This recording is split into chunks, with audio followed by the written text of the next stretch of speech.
Колко месеца са будували над стените ни стари вехти.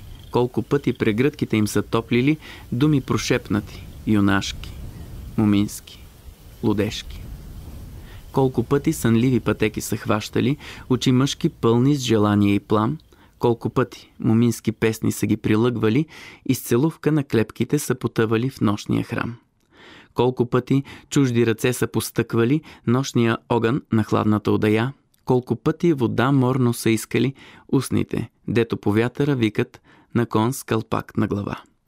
Колко пъти тия запретнати корабни възли са сграбчвали на удъщено ложе крехка снага, колко пъти тъй тежки и морни от жътвата, треперейки са галили рамо нежно и бяло, едничко, пожалено от слънчева жарна река.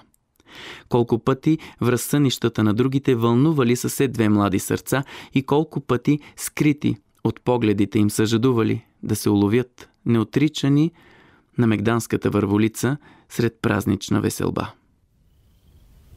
Колко пъти прескръцнели пода, притеснение изпълва и въздуха и нощта, дали мама, татко, баба или някой ще се събуди, да я хванат как тихомълком пуснала е през малкия вратник, неканен, потаен друмник от горната махала. Колко пъти с присвито сърце ще кърши тя пръсти дивия белчо да не залай, колко пъти все в невидимото ще се откриват и в мълчанието ще сборуват. А пред първи петли някой някого ще изпрати прогонен, сякаш през хиляди бели морета, пък инак на селото в другия край.